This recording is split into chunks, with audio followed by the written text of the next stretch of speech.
والسماء بنيناها بأيد وإنا لموسعون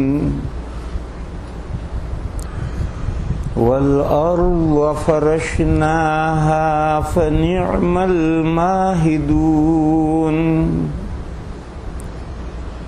ومن كل شيء خلقنا زوجين لعلكم تذكرون ففروا إلى الله إني لكم منه نذير مبين صدق الله مولانا العظيم.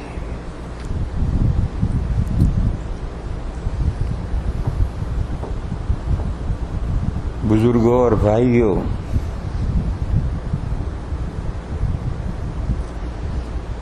ایک بات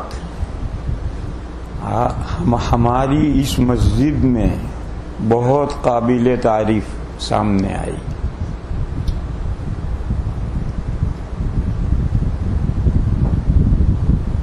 وہ یہ ہے کہ جیسا کہ آپ جانتے ہیں 4 ائمہ میں اس مسئلے میں اختلاف ہے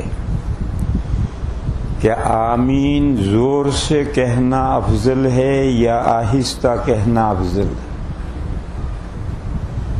2 بڑے امام، امام اعظم ابو حنیفہ علیہ الرحمہ اور امام مالک علیہ الرحمہ، دونوں امام کہتے ہیں کہ آمین آہستہ کہنا افضل ہے.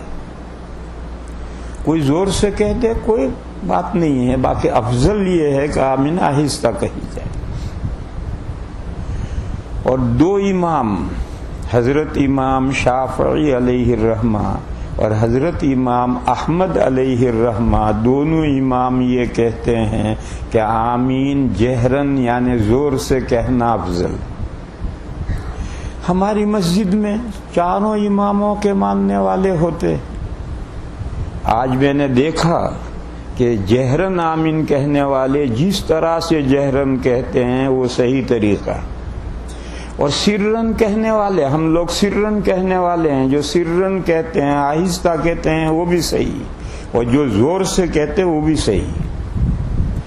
گزشتہ کل میں جس مسجد میں تھا، میرے دائیں اور بائیں 2 ایسے بندے تھے کہ وہ اتنا چلاتے تھے کہ میں سرن بھی نہیں کہہ پاتا تھا. میں آمین سرن کہنا بھی بھول جاتا تھا، کہنا چاہتا تھا منہ سے نکلتی نہیں تھی، ادھر بھی چلا رہا ادھر بھی چلا رہا ہے. میرے بھائیو، یہ کوئی آمین بالجہر کرنے کہنے کا طریقہ نہیں. آج جو میں نے اس مسجد میں کیفیت دیکھی ہے بالکل صحیح کیفیت. الف پر چھوٹا مد ہے، اس الف کو 2 الف کے بقدر کھینچیں گے. ایک تو ہے آ اور ایک ہے آ، بھائی اتنا کھینچیں گے. آمین یہ کہنے کا طریقہ ہے. وہ تو کہ آمین، کیا مصیبت ہے کر رہا. کل جس مسجد میں پریشان ہو گیا کہ یہ آمین کہنے کا کون سا طریقہ ہے، ادھر چلا رہا ہے ادھر چلا رہا ہے، وہ غلط طریقہ ہے. اور اس مسجد میں نے جو طریقہ دیکھا آمین بالجہر کہنے کا صحیح طریقہ. ایک لطیفہ ایک قصہ سنو، بہت پرانا قصہ ہے. جب ہندوستان پر، انڈیا پر نہیں، ہندوستان پر، جس میں پاکستان بھی شامل تھا، بنگلہ دیش بھی شامل تھا، غیر منقسمہ ہندوستان پر جب انگریزوں کی حکومت تھی، اس زمانے کا قصہ ہے. دیوبند کے قریب میں ایک دوسرا بڑا شہر ہے مظفر نگر. وہاں ایک مسجد میں جھگڑا ہو گیا حنفیوں میں اور سلفیوں میں. وہاں شافعی، حنبلی، مالکی تو ہیں ہی نہیں، حنفی ہیں اور غیر مقلدین ہیں. وہ مسجد میں ایسا چلاتے تھے، آمین کہتے تھے، تو جھگڑا ہو گیا اور بجایا ان پر. پولیس آئی, مقدمہ کورٹ میں چلا گیا. جج انگریز تھا. انگریز علم کے رسیا ہوتے ہیں, ان کو نالج چاہیے.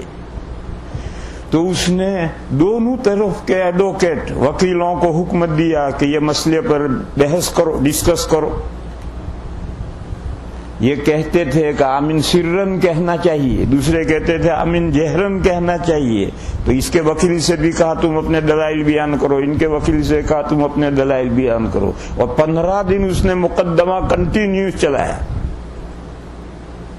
دونوں فاضل ججوں نے پوری تیاری کر کے, انہوں نے بھی اپنے دلائل پیش کیے, انہوں نے بھی اپنے دلائل پیش کیے. ساری بحث سننے کے بعد اس نے فیصلہ لکھا, اور اس میں اس نے لکھا کہ میں دونوں فاضل وکیلوں کی, ایڈوکیٹ کی, بیرسٹروں کی بحث سے میں اس نتیجے پر پہنچا ہوں کہ پیغمبر اسلام سے آمین کہنے کے دونوں طریقے ثابت ہیں. مگر ایک آمین کہنے کی ایک تیسری قسم ہے. ایک ہے آمین بالسر, یعنی آہستہ آمین کہو. ایک ہے آمین بالجہر, زور سے آمین کہو. کتنا زور سے کہ دائیں والا سن لے اور بائیں والا سن لے تو جہر ہو گئے. جہر اتنا ہی ہے کہ دائیں طرف کھڑا ہے وہ سن لے اور بائیں طرف کھڑا ہے وہ سن لے تو جہر ہو گئے. تو آمین بالسر بھی پیغمبر اسلام سے ثابت ہے اور آمین بالجہر بھی ثابت ہے. مگر ایک آمین کی تیسری قسم ہے آمین بالشر, لوگوں کو چڑھانے کے لیے آمین کہنا, لوگوں کو پریشان کرنے کے لیے آمین کہنا. یہ آمین, آمین بالشر, پیغمبر اسلام سے ثابت نہیں. لہذا یہ جو غیر مقلدین تھے جو چلاتے ہیں مسجد میں اور انہوں لوگوں کو پریشان کرتے ہیں, یہ آمین بالشر ہے اور یہ پیغمبر اسلام سے ثابت نہیں ہے. لہذا ان کو میں اتنے سالوں کی سزا کرتا ہوں. انہیں سزا کر دی ان کو. تو میرے بھائیوں, یہ جو انگریز کا فیصلہ ہے اس میں سب سمجھنے والوں کے لیے سب کچھ ہے. جس کو آمین بالجہر کہنی کہو, اور اتنا کہو کہ دائیں طرف کا سن لے, بائیں طرف کا سن لے. اور آمین پر الف پر چھوٹا مد ہے, اس کو بہت زیادہ مت کھینچو. ایک الف کے بقدر ہی اسے کھینچنا ہے. جیسے میم کے بعد یا ہے تو یہ بھی حرف مدہ ہے, اس کو بھی کھینچنا ہے مگر ایک الف کے بقدر. تو الف کو بھی ایک الف کے بقدر کھینچنا ہے, اور میم کے بعد یا آ رہی تو اس کو بھی ایک الف کے بقدر کھینچنا ہے, اس سے زیادہ نہیں کھینچنا. جیسے کہ والضالین, اس میں بڑا مد ہے لہذا اسے زیادہ کھینچا جاتا ہے. اور یہ دو جگہیں آ اور می, یہ دونوں جگہ پر حرف مدہ ہیں, ان کو ایک الف کے بقدر کھینچنا ہے. اور اتنا زور سے کہنا ہے کہ دائیں طرف والا سن لے, بائیں طرف والا سن لے. یہ دو اماموں کے نزدیک آمین اس طرح سے کہنا افضل ہے. لہذا جو ان اماموں کا فالو کرتے ہیں وہ کہیں. اور دو امام یہ کہتے ہیں کہ نہیں ہے, سرن کہنا افضل ہے, جیسا کہ عورتوں کے لیے بھی سرن ہی آمین ہے, عورتیں جہرن آمین نہیں کہتی. حالانکہ عورتیں اپنے ایریے میں ہوتی ہے, ان کی آواز کوئی نہیں سنتا, مگر عورتیں بھی سرن کہتی ہیں. ایسے ہی مرد بھی سرن کہیں گے, اس لیے کہ آمین دعا ہے اور دعا میں اخفاء افضل ہے. تو یہ میں نے آپ کی مسجد میں دیکھا, مجھے بہت خوشی ہوئی. یہاں جہرن آمین کہنے کا بالکل صحیح طریقہ ہے, کسی کو کوئی پریشانی نہیں. کل میں پریشان ہو گیا تھا, آدھی تراوی میں تو میں کہہ ہی نہیں پایا, یہ بھی چلا رہا, یہ بھی چل رہا, میرا ذہن ہی حاضر نہیں. اور ایک بات غلط ہے, ہماری اس مسجد میں ایک بات غلط ہے, اور اسی مسجد میں نہیں ہے, تقریباً سبھی مسجدوں میں غلط ہے. لہذا اسے بھی سمجھ لو تاکہ اس کی اصلاح ہم کر سکیں. وہ یہ ہے کہ جب نماز کھڑی ہونے کا وقت آئے گا تو تکبیر کہنے والا اکیلا سب سے پہلے کھڑے ہو کر تکبیر شروع کرے گا، اس سے پہلے کوئی کھڑا نہیں ہوگا۔ دیکھو عربی میں ہم تو اردو میں تو اس کو تکبیر کہتے ہیں، مگر عربی میں تکبیر نہیں کہتے، عربی میں اس کو اقامہ کہتے ہیں، اور یہاں عرب بھی اس مسجد میں ہوتے ہیں اور اقامہ ہی لفظ آپ استعمال کرتے ہیں۔ اقامہ کے معنی ہے کھڑا کرنا۔ تو جب تک کھڑا کرنا نہیں پایا گیا، لوگ کیوں کھڑے ہو؟ کس نے کھڑا کیا جو تم کھڑے ہو؟ یہ جو ہماری مسجدوں میں، جس مسجد کی کوئی خصوصیت نہیں، تقریباً سبھی مسجدوں میں یہ جو طریقہ چل پڑا ہے کہ لوگ کھڑے ہو جاتے ہیں، امام صاحب مصلی پر آ جاتے ہیں، صفیں سیدھی کرواتے ہیں، جب صفیں درست ہو جاتی ہیں تب کہتے ہیں اقامہ کہو۔ اب اقامہ کی کیا ضرورت ہے؟ آخر اقامہ کہو، اب کہ اقامہ کی ضرورت کیا ہے؟ سارے کھڑے تو تم نے کر دیے، صفیں تو تم نے سیدھی کر دی۔ یہ غلط طریقہ ہے۔ ہمارے کچھ بھائی ہیں جو بریلوی کہلاتے ہیں، ان کے یہاں اس کا الٹا طریقہ ہے۔ وہ کہتے ہیں جب تک تکبیر کہنے والا حیا علی الصلاۃ نہ کہے کوئی کھڑا نہ ہو، سب بیٹھے رہو۔ وہ تکبیر کہے گا، جب وہ کہے گا حیا علی الصلاۃ تو اب لوگ کھڑے ہونے شروع ہو جائیں گے۔ یہ بھی غلط ہے۔ یہ کیوں غلط ہے؟ ارے بھئی تکبیر کا نام ہے اقامہ، کھڑا کرنا۔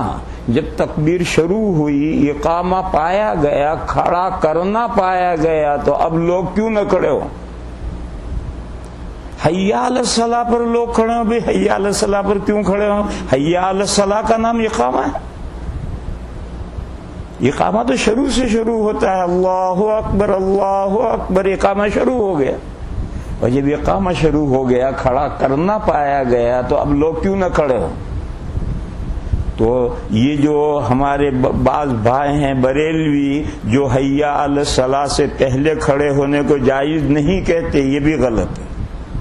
اور ان کی غلطی کی دلیل بھی یہی ہے کہ تکبیر کے لیے عربی میں لفظ اقامہ، جب اقامہ شروع ہو گیا، کھڑا کرنا پایا گیا تو کھڑے ہو جاؤ۔ اور ہمارا عمل بھی غلط ہے، کبھی اقامہ شروع نہیں ہوا، لوگ کھڑے ہو گئے، صفیں درست ہو گئی کہ اب کہیں اقامہ کو، اب اقامہ کی کیا ضرورت؟ لہذا صحیح طریقہ کیا ہے؟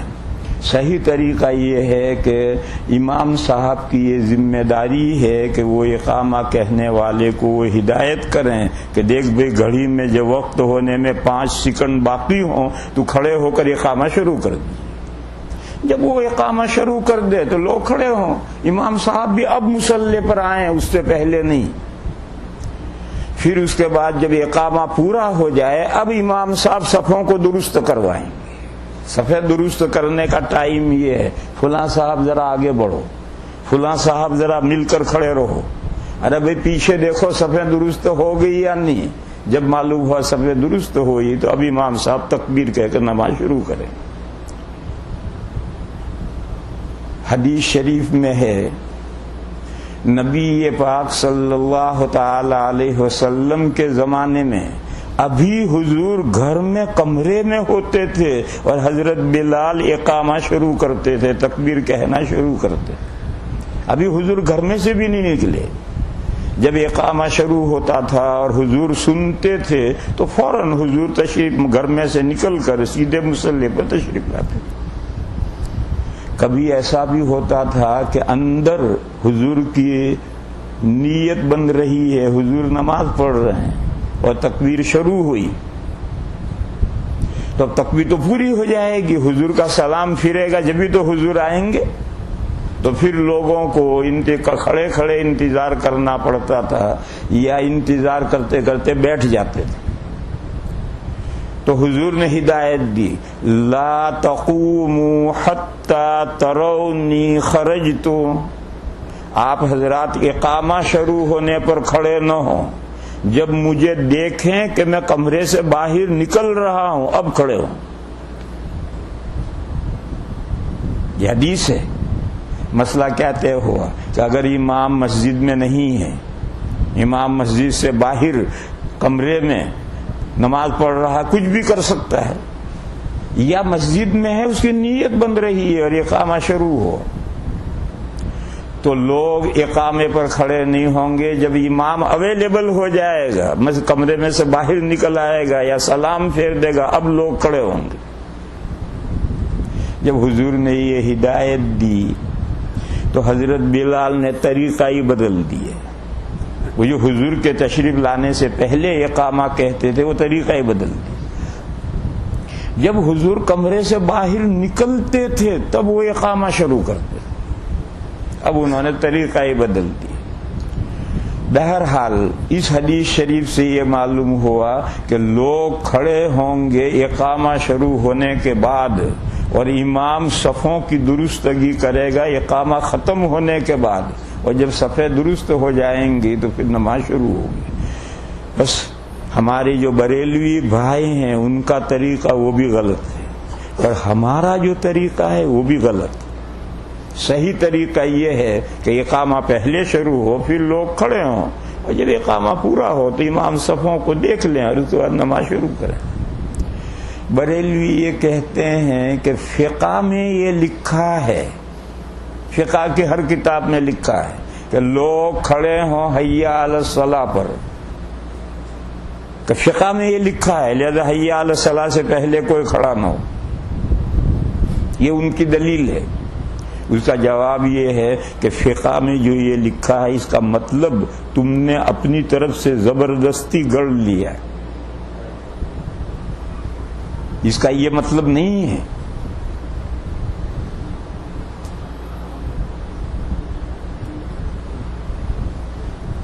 کیا پرچے بڑھا رہے؟ لاؤ یہاں لاؤ، یہاں لاؤ میرے پاس. تمہیں پڑھنے کیا ضرورت ہے بیچ میں؟ اچھا تو گاڑی کا اعلان ہے، کر دو اعلان. یہ گاڑی کا اعلان ہے، کرو. انہیں کو دو بھائی کو، وہ کریں گے. کسی گاڑی نے بلاک کر رکھا ہے اس کو. جا رہے ہیں، چلو جا رہے ہیں.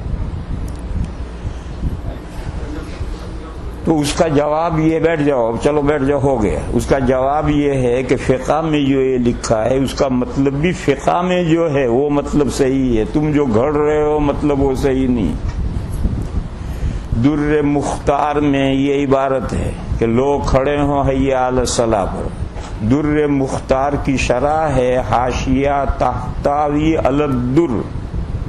اس میں اس عبارت کا مطلب یہ لکھا ہے کہ لوگ کھڑے ہونے میں حیا علی الصلاۃ کے بعد تاخیر نہ کریں، کیونکہ جب تکبیر کہنے والا کہتا ہے حیا علی الصلاۃ، نماز کے لیے آؤ، اور پھر بھی دو آدمی بیٹھے بیٹھے باتیں کر رہے ہیں. کیوں کر رہے ہیں باتیں بھائی؟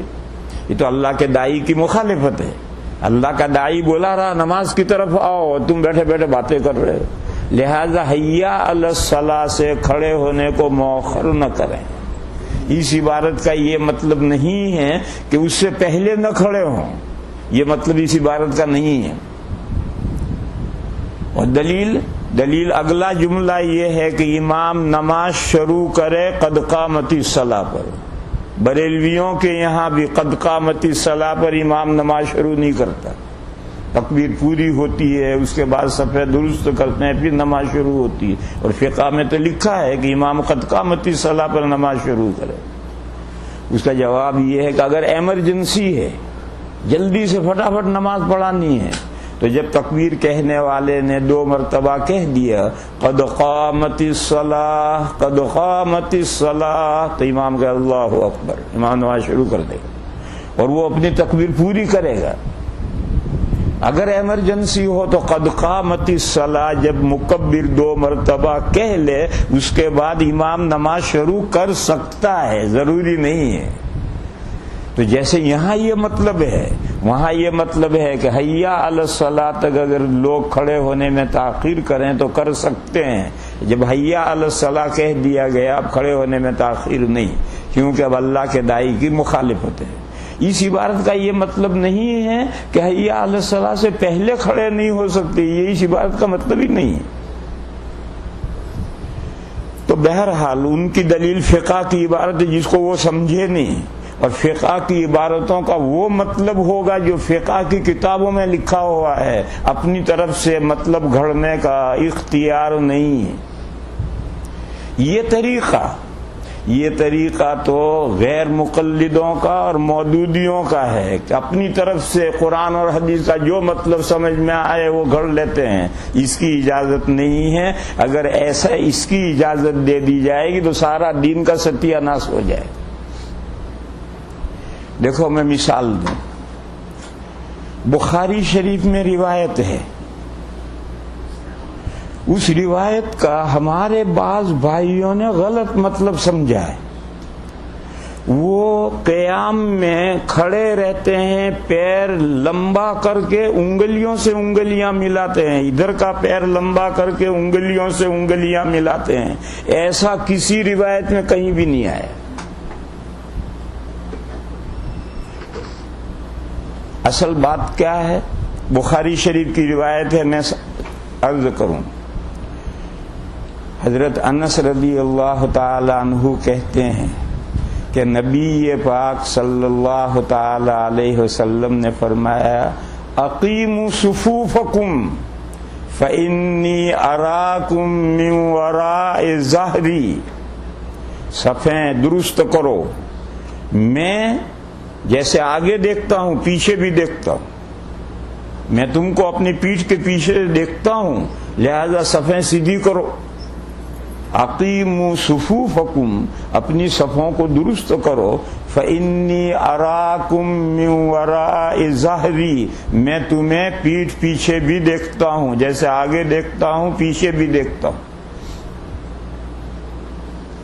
یہاں رک کر یہ سمجھو، نبی پاک صلی اللہ تعالی علیہ وسلم جو آگے دیکھتے تھے وہ تو فزیکلی تھا، جسمانی دیکھنا تھا، جیسے ہم سب آگے دیکھتے، ہم سب جیسے آگے دیکھتے ہیں، یہ فزیکلی ہے، جسمانی دیکھنا ہے۔ اور پیچھے جو دیکھنا ہے وہ معجزہ تھا۔ حضور پاک صلی اللہ تعالی علیہ وسلم جو پیچھے دیکھتے تھے یہ معجزہ تھا، اور معجزہ نبی کے اختیار میں نہیں ہوتا ہے۔ جب اللہ نبی کے ہاتھ پر معجزہ ظاہر کریں تب معجزہ ظاہر ہوتا ہے، نبی کے اختیار میں نہیں ہوتا ہے کہ جب وہ چاہے معجزہ دکھا دے۔ اور جب اللہ چاہیں گے تب حضور پیچھے بھی دیکھیں گے، وہ معجزہ ہے، وہ فزیکلی نہیں ہے، اور وہ اللہ ظاہر کریں گے تب ظاہر ہوگا، ورنہ نہیں۔ یہ تو حضرت انس نے حضور کی حدیث بیان کی۔ اب صحابی کہتے ہیں فَكَانَ أَحَدُنَا يُلْزِقُ كَعْبَهُ بِكَعْبِ صَاحِبِهِ وَقَدَمَهُ بِقَدَمِ صَاحِبِهِ، پس تھا ہم میں سے ایک چپکاتا تھا اپنا ٹخنا اپنے ساتھی کے ٹخنے سے، اور اپنا قدم، دیکھو قدم یہاں سے لے کر یہاں تک قدم ہے، اپنا قدم اپنے ساتھی کے قدم سے چپکاتا تھا، لگاتا تھا۔ یہ ہے وہ روایت، حضور کا کوئی ارشاد نہیں۔ حضور کا ارشاد تو یہ ہے کہ اپنی صفیں سیدھی کرو، اس لیے کہ میں تمہیں پیچھے بھی دیکھتا ہوں، تمہاری صفیں گڑبڑ ہوں تو مجھے پتہ چلتا ہے، جیسا صفیں سیدھی کرو۔ اس حدیث کے بعد میں حضرت انس کا یہ کہنا کہ صحابہ یہ کرتے تھے، تو حدیث نہیں ہوئی تو صحابہ کا فعل ہوا، اور اس حدیث کے بعد میں صحابہ یہ کرتے تھے، اس کا صاف مطلب یہ ہے کہ صحابہ اس طریقے سے صفیں سیدھی کرتے تھے۔ یہ صحابہ کا صفیں سیدھی کرنے کا طریقہ تھا، اور یہ بات بخاری کے دونوں شارح حافظ ابن حجر علیہ الرحمہ فتح الباری میں اور علامہ عینی نے عمدۃ القاری میں، دونوں شارحین نے صحابہ کے اس عمل کا یہی مطلب لکھا ہے کہ صحابہ کا صفیں سیدھی کرنے کا یہ طریقہ تھا۔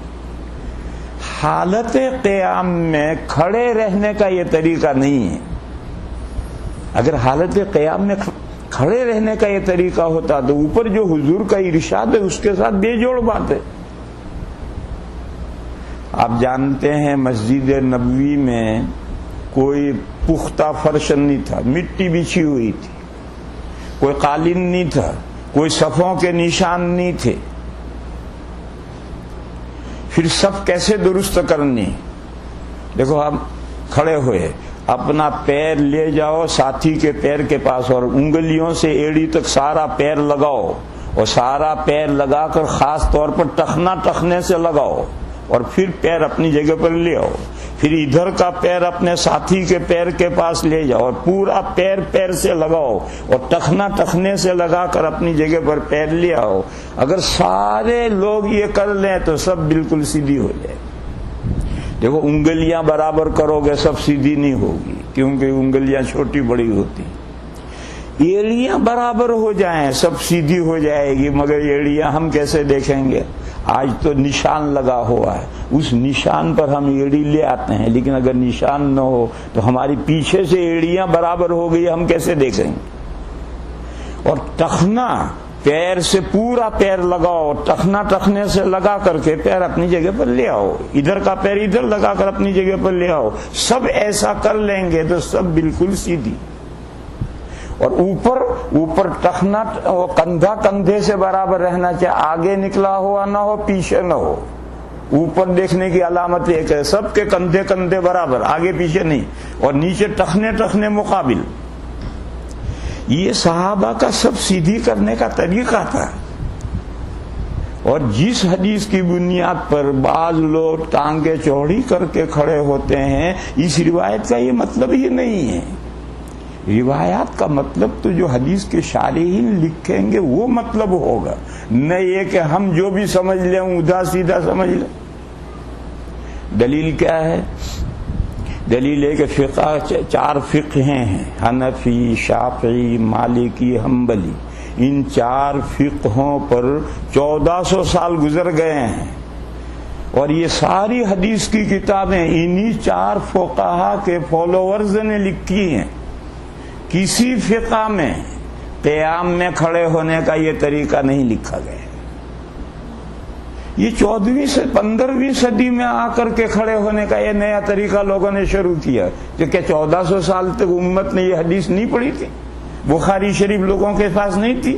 یہ حافظ ابن حجر شافعی ہیں، یہ علامہ عینی حنفی ہیں، دونوں بخاری کے شارح ہیں، اور دونوں نے لکھا ہے کہ یہ صحابہ کا سب سیدھی کرنے کا طریقہ تھا. اور میرے بھائیوں، جیسا حضرت انس کی روایت میں ایسا کوئی نماز میں کھڑا ہو نہیں سکتا. یہاں سے لے کر یہاں تک پیر لگاؤ اور ٹخنا ٹخنے سے لگا رہنا چاہیے، الگ نہیں ہونا چاہیے. ذرا نماز پڑھ کے دکھاؤ کہ ادھر کا پیر پورا پیر لگا رہے، ٹخنا ٹخنے سے لگا رہے، ادھر کا پورا پیر ادھر لگا رہے، ٹخنے سے ٹخنا لگا رہے. ممکن نہیں ہے.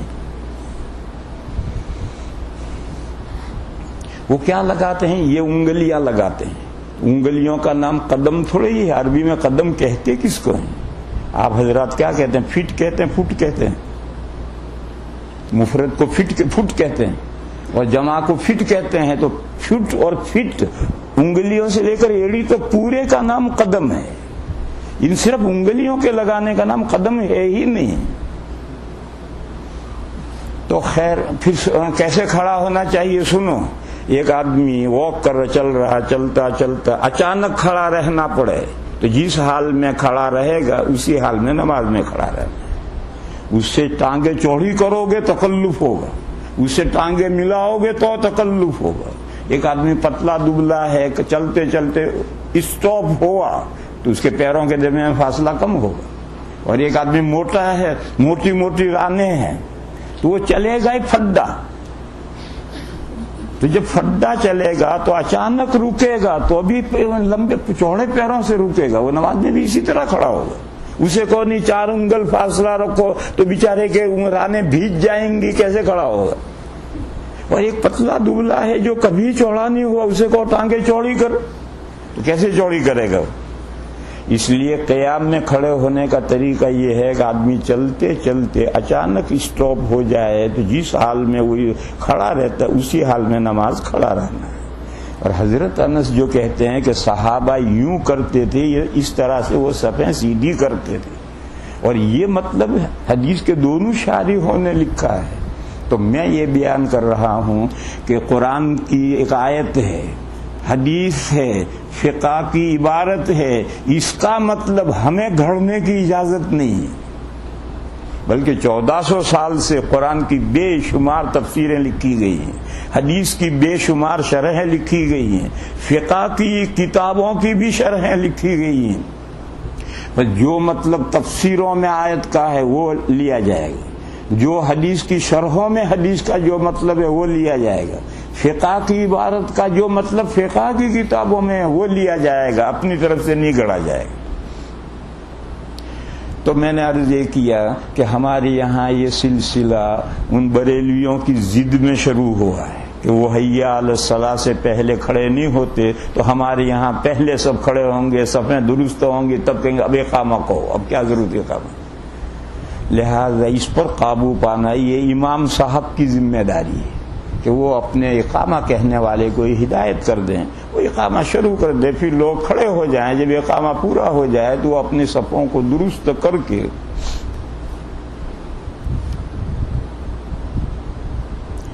جب بات یہاں تک آئی تو ایک ذرا سی بات اور کہہ دوں۔ شروع میں نبی پاک صلی اللہ تعالی علیہ وسلم کا طریقہ یہ تھا کہ جب اقامہ شروع ہوتا اور حضور گھر میں سے نکل کر مصلی پر آتے تو اقبل علینا بوجہہ، حضور لوگوں کی طرف منہ کر کے کھڑے ہوتے، اور حضور تیر کی لکڑی لے کر آتے تھے۔ تیر کی ایک لکڑی ہوتی، اوپر لوہے کا پھل ہوتا، پیچھے پر بندھے ہوئے ہیں، تو پر نہیں، لوہا میں بھی نہیں، لکڑی۔ اور جب اقامہ پورا ہوتا تھا تو حضور صف کے اس کنارے جا کر وہ لکڑی سینوں پر رکھتے تھے، تو 3 آدمیوں کے سینوں پر، پھر 3 پر، پھر 3 پر، پوری صف حضور اس لکڑی کے ذریعے سے سیدھی کرتے تھے۔ اور جب پہلی صف صحیح ہو گئی تو اس کے سہارے پھر بات دوسری تیسری خود بخود صحیح ہوں۔ پھر حدیث میں ہے کہ جب حضور پاک صلی اللہ تعالی علیہ وسلم نے دیکھا کہ ہم سب سیدھی کرنے کا طریقہ سیکھ گئے اور ہم سب خود اپنے طور پر سب سیدھی کر لیتے ہیں، وہی جو حضور نے بتلایا تھا کہ پیر سے پیر ملاؤ، ٹخنے سے ٹخنا لگاؤ، کندھے سے کندھا کرو، نہ آگے نہ پیچھے، تو جب ہم سب سیدھی کرنا سیکھ گئے تو حضور نے یہ طریقہ چھوڑ دیا۔ ایک دن اچانک حضور نے پیچھے دیکھا، فرآ رجلا خارجا صدرہ، ایک آدمی کو دیکھا کہ اس کا سینہ آگے نکلا ہوا۔ اس دن حضور نے بہت سخت ڈانٹا نمازیوں اور فرمایا لتسون صفوفکم او لیخالفن اللہ بین وجوہکم، فرمایا صفیں سیدھی رکھو ورنہ آپس میں لڑ مرو گے، آپس میں اختلافات ہو جائیں گے، آپس میں لڑ مرو گے اگر صفیں سیدھی نہیں رکھو گے تو۔ یہ پوری حدیث ہے، مگر ہمارے کچھ بھائیوں نے اب طریقہ یہ ہے کہ امام آتے ہی لوگوں کی طرف کھڑا رہے گا، قبلے کی طرف نہیں، پہلے آ کر کھڑا رہے گا اور صفیں سیدھی کرنے کے تب امام لوگوں ہی کی طرف متوجہ رہے گا، حالانکہ حضور نے یہ طریقہ بعد میں چھوڑ دیا تھا۔ مگر ہمارے کچھ بھائیوں نے کہا کہ نہیں، حضور متوجہ ہوتے تھے لہذا امام متوجہ ہو کر کے کھڑا رہے۔ ارے بھئی وہ حضور کھڑے رہتے تھے، لیکن جب لوگوں نے صفیں سیدھی کرنے کا طریقہ سیکھ لیا تو حضور نے یہ چھوڑ دیا تھا۔ خیر یہ تو میں نے وہ بات جو آپ کے لیے اس مسجد میں مجھے خوبی کی بات نظر آئی کہ آمین بالجہر کہنے کا بالکل صحیح طریقہ ہے، یہی طریقہ ہونا چاہیے۔ اس سے زیادہ جو لوگ چلاتے ہیں وہ آمین بالجہر نہیں ہے، وہ آمین بالشر ہے۔ اس آمین بالشر سے بچنا چاہیے ورنہ انگریز جج ہوگا تو سزا کر دے گا۔ اس کے بعد میرے بھائیوں میں نے سورہ ذاریات کی چند آیتیں پڑھی، میں مختصر طریقے پر اس کا مطلب بیان کروں گا، زیادہ تفصیل نہیں کروں گا کیونکہ ورک ڈے ہیں، آپ کو کل کام بھی کرنا ہوتا ہے، سحری میں بھی اٹھنا ہے، اس لیے زیادہ تفصیل نہیں کروں گا۔ کل سیٹرڈے ہے، یہ سحری میں تو سیٹرڈے کو بھی اٹھنا پڑتا ہے، کل دن بھر کے ریسٹ فرمائیں گے۔ اچھا ریسٹ فرمائیں گے۔ اس لیے مختصر طریقے پر اس مضمون کو سمجھو، پھر اس کے بعد میں کوئسچن آور شروع ہوں گے، سوال جواب کے ہوں گے، اس میں اختیاری، جس کا جی چاہے بیٹھے، جس کو جی چاہے جائے، لیکن یہ جو مضمون ہے یہ مختصر بیان کروں گا۔ سورہ ذاریات میں اللہ پاک نے ایک مضمون بیان کیا ہے کہ اللہ نے اپنی کائنات میں، کائنات کریشن، اللہ نے اپنی کائنات میں ہر چیز کو کپل بنایا ہے، زوج بنایا ہے، جوڑا بنایا ہے۔ یہ ایک مضمون ہے بہت سمجھنے کا۔ اللہ اکیلے ایلون ہے، اکیلے، یگانہ، تنہا، صرف اللہ ہے۔ اللہ کے علاوہ کائنات میں کوئی چیز اکیلی نہیں، ہر چیز جفت ہے، جوڑا ہے، کپل ہے۔ کپل لفظ جب ہم سنتے ہیں، لفظ جوڑا سمجھتے ہیں تو ہمارا ذہن نر مادہ کی طرف جاتا ہے، میل فیمیل کی طرف جاتا ہے۔ حالانکہ جوڑے کے لیے میل فیمیل ہونا ضروری نہیں۔ پتہ نہیں اس مجمع میں گجراتی کتنے ہیں، ایک تو نظر آ رہا ہے مجھے، اور ایک بچہ ہے، وہ بھی اللہ جانے گجراتی جانتا ہے نہیں جانتا۔ گجراتی میں دو چپلوں کو جوڑا کہتے ہیں، دو جوتوں کو جوڑا کہتے ہیں۔ ارے میرا جوڑا لاؤ، تو دو جوتوں کو بھی جوڑا کہتے ہیں، دو چپلوں کو بھی جوڑا کہتے ہیں۔ یہ میل فیمیل کہاں ہے؟ میل فیمیل نہیں۔ اسی طرح سے آپ بازار سے دو چیزوں کا جوڑا خریدتے ہیں، اس میں میل فیمیل نہیں ہوتے۔ لہذا ذہن میں سے لفظ جوڑا سنتے ہی، لفظ کپل سنتے ہی جو میل فیمیل کا تصور آتا ہے اسے نکالو۔ کپل کسے کہتے ہیں؟ جوڑا کسے کہتے ہیں؟ جوڑا کہتے ہیں ایسی دو چیزوں کو جو دونوں مل کر ایک مقصد کی تکمیل کریں۔ ایک مقصد وہ پورا کرتے ہیں، دو چیزیں مل کر ایک مقصد کی تکمیل کرتے ہیں تو وہ کپل ہیں، وہ جوڑا ہیں۔ دو جوتے دونوں مل کر مقصد کی تکمیل کرتے ہیں۔ ایک پیر میں جوتا ہو اور ایک پیر میں نہ ہو تو جو مقصد ہے وہ پورا نہیں ہوتا۔ مقصد کیا ہے جانتے ہو جوتے چپل کا؟ سوار ہو کر چلو، یہ سواری ہے، جوتے اور چپل یہ آدمی کی سواری ہے۔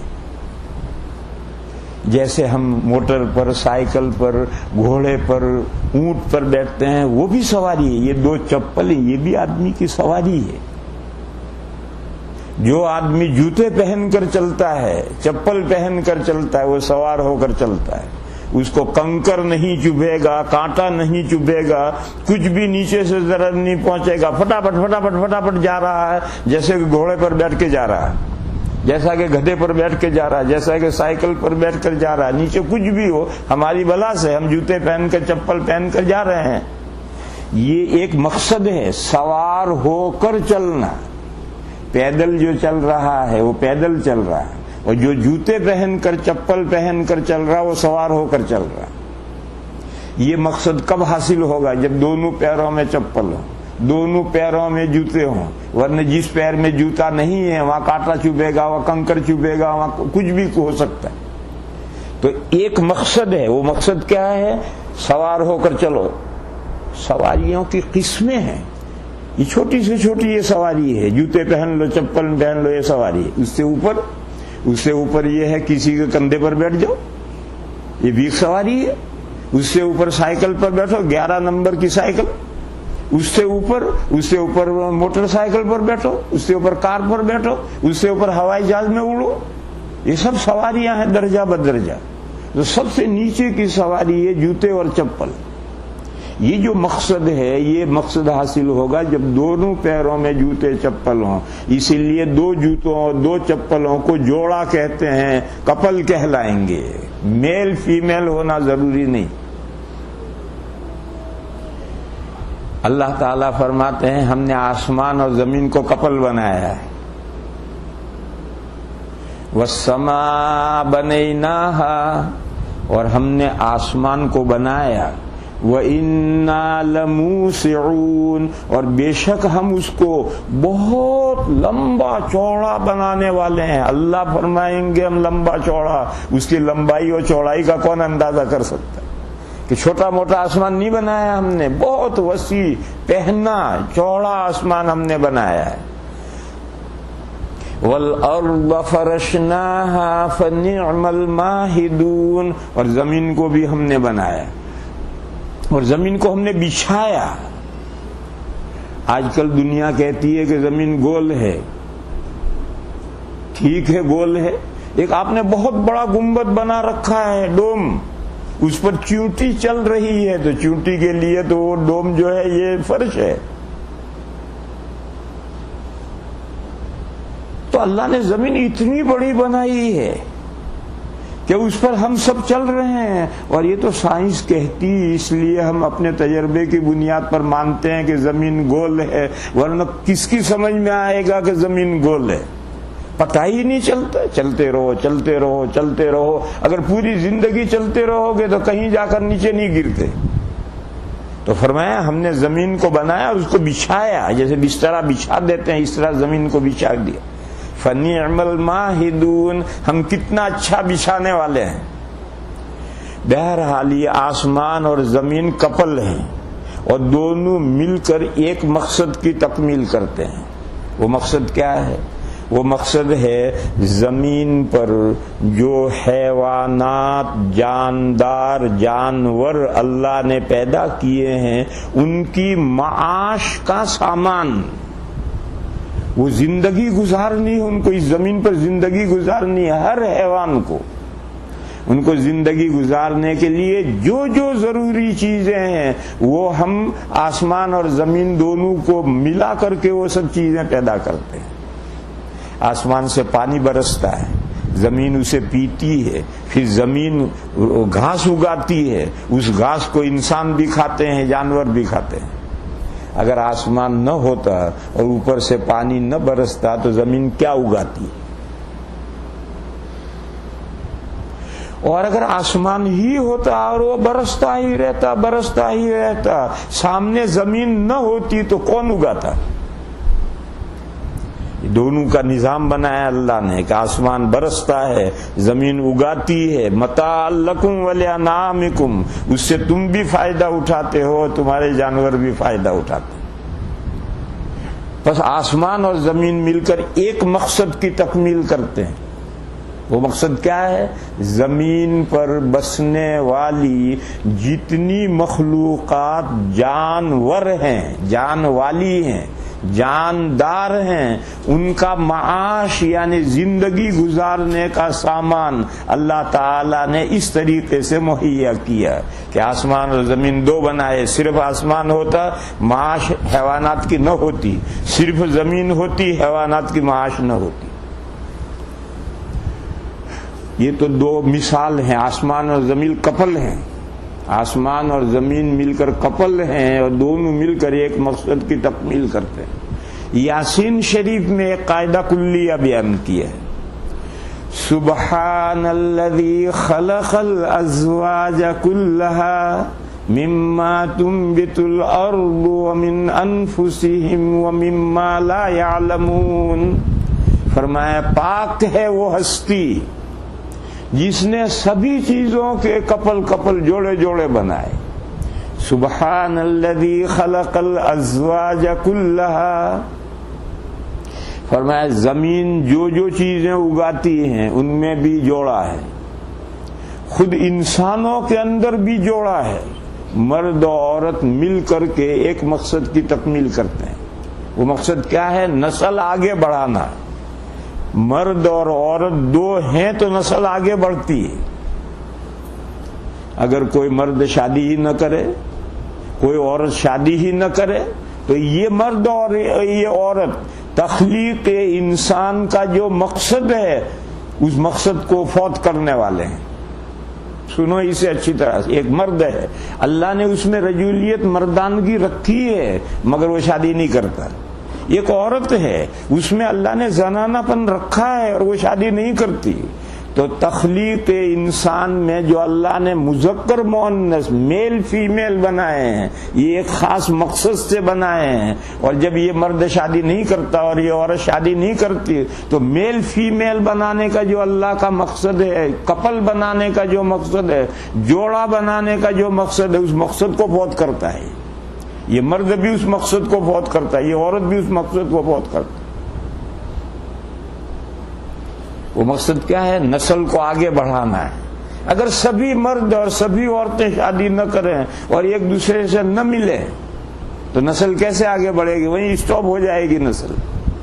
تو جیسے کہا کہ زمین میں سے جتنی چیزیں اگتی ہیں ان میں بھی ہم نے جوڑے جوڑے بنائے ہیں، انسانوں کے اندر بھی جوڑے بنائے ہیں، اور جن کائنات کو تم نہیں جانتے ان کائنات کے بھی جوڑے جوڑے بنائے گئے۔ ساری کائنات ہم نہیں جانتے، تھوڑی سی کائنات ہماری نظروں کے سامنے ہے۔ اللہ کی کائنات کتنی بڑی ہے اس کا کوئی اندازہ ہی نہیں کر سکتا، مگر اللہ نے فرمایا کہ تم جس کائنات کو نہیں دیکھ رہے، جس کائنات کو تم نہیں جان رہے، اس میں بھی ہم نے کپل کپل بنایا ہے۔ ایلون صرف اللہ کی ذات ہے، وہ پاک ہے، سبحان الذی، پاک ہے وہ ذات، یعنی جوڑا ہونے سے۔ صرف اللہ کی ایک ایسی ذات ہے جس کا جوڑا نہیں ہے، وہ اکیلے ہیں، یگانہ ہیں، تنہا ہیں۔ ان کے علاوہ اللہ نے ہر چیز کو جوڑا جوڑا بنایا ہے، زمین سے اگنے والی چیزوں کو بھی جوڑا بنایا ہے۔ کوئی کہے کہ زمین سے اگنے والی چیزوں کو جوڑا کیسے بنایا ہے؟ وہ ایسے بنایا ہے کہ زمین سے اگنے والی چیزیں دو طرح کی، ایک غذا ہیں اور ایک ادام ہیں، تلہن ہیں جن میں سے تیل نکلتا ہے۔ اس روٹی، گیہوں کی روٹی بناؤ اور اسے گھی سے لگاؤ، زیتون سے لگاؤ اور کھاؤ۔ سبزی ترکاری سالن بناؤ اور روٹی اس سے لگاؤ اور کھاؤ۔ تو روٹی اور سالن دونوں ملیں گے تو مقصد کی تکمیل ہوگی، اور اگر صرف روٹی ہے اس کے ساتھ لاون نہیں ہے، گوشت بھی نہیں ہے اور ترکاری بھی نہیں ہے تو کیا مزہ آئے گا کھانے میں؟ تو آدمی شکم سیر ہو کر پیٹ بھر کر کھائے، اس کے لیے اللہ نے غذاؤں کو ڈیوائیڈ کیا ہے، یہ کھانے کی چیز اور یہ اس کو آسانی سے پیٹ میں پہنچانے والی چیزیں، تلہن جن میں سے تیل نکلتا ہے، ترکاریاں، سبزیاں، گوشت تو ایسی چیز ہے اس کو اکیلا بھی کھا سکتے ہیں، لیکن سبزی ترکاری کو اکیلا کیا کھائیں گے، روٹی کو اکیلے کیسے کھائیں گے؟ تو فرمایا زمین جن چیزوں کو اگاتی ہے ہم نے ان میں بھی جوڑا بنایا ہے، یہ خود انسانوں کے اندر بھی جوڑے بنائے ہیں، اور جن مخلوقات کو تم نہیں جانتے ان میں بھی جوڑے جوڑے بنائے ہیں۔ اللہ کا ایک قاعدہ کلیہ ہے، ایلون کوئی چیز نہیں اللہ کے علاوہ، ہر چیز کپل ہے۔ سمجھنا کیا ہے اس میں؟ سمجھنا میرے بھائیوں یہ ہے کہ ہماری ایک دنیا یہ ہے، جس دنیا میں ہم اس وقت ہیں، یہ دنیا اکیلی دنیا نہیں، اس کا یہ بھی کپل ہے، جوڑا ہے، اس کا ایک جوڑا ہے، اور دو دنیایں مل کر ایک مقصد کی تکمیل کریں گے۔ وہ دوسری دنیا کون ہے؟ آخرت۔ ایک یہ دنیا ہے اور دوسری دنیا آخرت ہے۔ اگر صرف یہ دنیا ہو تو کماتے کماتے، محنت کرتے کرتے تھک گئے اور صلہ کچھ نہیں ملا، کیونکہ اس دنیا میں اعمال کا اجر نہیں ہے، گناہوں کی سزا بھی نہیں ہے، بدمعاشی کر رہا کوئی سزا نہیں، نیکیاں کر رہا کوئی جزا نہیں۔ اچھا صرف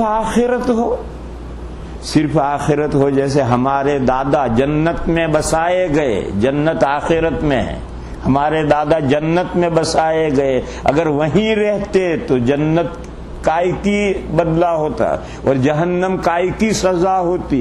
آدم علیہ السلام کی آدھی اولاد کو جنت میں رکھا اور آدھی کو جہنم میں بھیج دیا، کیوں بھی بھیج دیا؟ یہ سوال پیدا ہوگا کہ بھئی آدھی یہاں رہی آدھی جہنم میں کیوں گئی؟ جزا سزا کس بات کی؟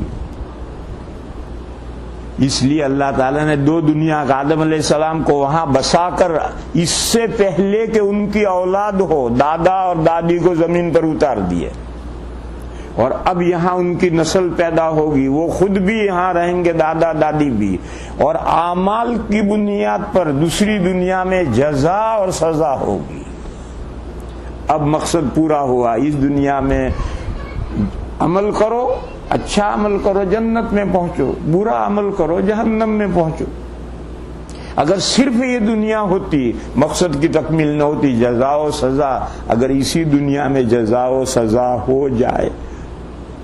ایک آدمی نے گناہ کیا، گناہ کرتے ہی اس کی گردن مروڑ کر کے توڑ دیا، ختم کر دیا، تو زمین پر کوئی پنپے گا ہی نہیں۔ گناہ کرنے کے بعد ایک وقت چاہیے، وہاں تک مہلت دینی چاہیے، پھر گناہ کی سزا آنی چاہیے۔ نیکی کرتے ہی نماز پڑھ کر باہر نکلا کہ ایک بڑا سا بستہ بسکٹ کا مل گیا ہے کہ لے تو نماز پڑھ کر آیا ہے، لے بسکٹ لے کر گھر جا، تو پھر ہر آدمی مسجد میں آئے گا، کیونکہ مسجد سے نکلتے ہی بسکٹ مل گئے تو ہر آدمی آئے گا، تو امتحان ختم۔ اس لیے اس دنیا میں نہ نیکی کا صلہ ہے نہ برائی کی سزا ہے، جزا اور سزا دوسری دنیا میں، وہ عمل نہیں ہے، عمل یہاں ہے، جزا وہاں ہے۔ اب دو دنیا مل کر ایک مقصد کی تکمیل کرتے، لہذا ہماری دنیا اور دوسری دنیا جو آ رہی ہے آخرت، یہ دونوں مل کر زوج، کپل ہیں، جوڑا ہیں۔ جب یہ مضمون آپ نے سمجھ لیا تو اللہ فرماتے ہیں فَفِرُّوا إِلَى اللَّهِ، بس بھاگو تم اللہ کے دین کی طرف۔ إِلَى اللَّهِ جیسی ترتیب قرآن میں جہاں آتی ہے وَالَّذِينَ جَاهَدُوا فِينَا، تو وہاں مفسرین لفظ دین پوشیدہ مانتے ہیں۔ فَفِرُّوا إِلَى اللَّهِ أي إِلَى دِينِ اللَّهِ، اللہ کے دین کی طرف بھاگو، یعنی چلو نہیں، آہستہ آہستہ نازاں خراما ٹہلتے ٹہلتے جا رہے ہیں، نہیں، بھاگو۔ جیسے ٹائم ہو گیا گاڑی کے آنے کا، ٹائم ہو گیا بس کے آنے کا، ٹائم ہو گیا پلین کا، تو پھر اب لوگ چل کر نہیں جاتے ہیں اسٹیشن پر، اب بھاگے ہوئے دوڑے ہوئے جاتے ہیں کہ کہیں گاڑی ہاتھ سے نکل نہ جائے۔ میرے بھائیو، اسی طریقے پر گاڑی کا وقت ہو گیا ہے۔ وہ گاڑی کیا ہے؟ ہماری موت کا وقت۔ کسی کو ہم میں سے پتا نہیں کہ 5 منٹ کے بعد ہمارا کیا حال ہوگا، ہو سکتا ہے موت ہو جائے، تو ٹائم آ چکا ہے، بھاگو۔ موت سے پہلے جو کچھ کر سکتے ہو کر لو۔ فَفِرُّوا إِلَى اللَّهِ إِنِّي لَكُم مِّنْهُ نَذِيرٌ مُّبِينٌ۔ حضور نے فرمایا کہ میں اللہ کی طرف سے تمہیں کھلی وارننگ دینے آیا ہوں۔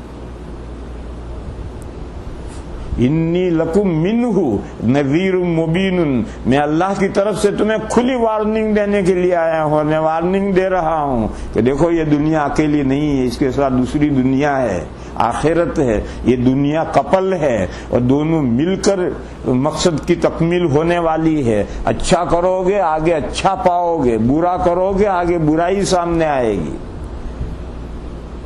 فَمَن يَعْمَلْ مِثْقَالَ ذَرَّةٍ خَيْرًا يَرَهُ وَمَن يَعْمَلْ مِثْقَالَ ذَرَّةٍ شَرًّا يَرَهُ، جس نے ایک ذرہ بھر نیکی کی ہے وہ نیکی ضائع نہیں ہوگی، وہ نیکی اس کے سامنے آ جائے گی، وہ اپنی نیکی کو دیکھ لے گا۔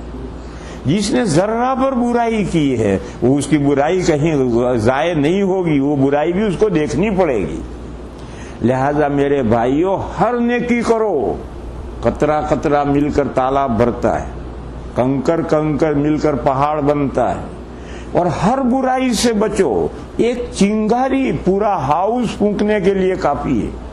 سگریٹ پیتے پیتے سگریٹ گھر جاتی ہے تو سارا گھر جل جاتا ہے، کارپیٹ جلتی ہے، پھر آگے جلتا ہے، پھر آگے جلتا ہے، ارے 15 منٹ ہوتے ہوتے سارا گھر جل جاتا ہے۔ ایک سگریٹ جلی ہوئی گر جانا یہ پورے گھر کو پھونکنے کے لیے کافی ہے، ایک چنگاری لاوا جلانے کے لیے کافی ہے۔ ایک قطرہ سے قطرے قطرے مل کر تالاب بھرتا ہے۔ لہذا میرے بھائیوں، یہ سیزن ہے، اللہ تعالیٰ نے اس امت مسلمہ کے لیے بہت سے سیزن رکھے ہیں، ان سیزنوں میں سے ایک سیزن رمضان ہے، اور پھر رمضان کے اندر ایک دوسرا سیزن ہے شب قدر۔ رمضان کی 29-30 راتوں میں سے کوئی بھی رات شب قدر ہو سکتی، ہر رات میں یہ احتمال ہے. یہ 2 سیزن در سیزن رکھتے ہیں. رمضان خود سیزن ہے جس میں نوافل کا ثواب فرائض کے بقدر ہو جاتا ہے، اور فرائض کا ثواب 70 ٹائم ہو جاتا ہے. اسی طرح سے گناہ کا بھی سزا بڑھتی ہے.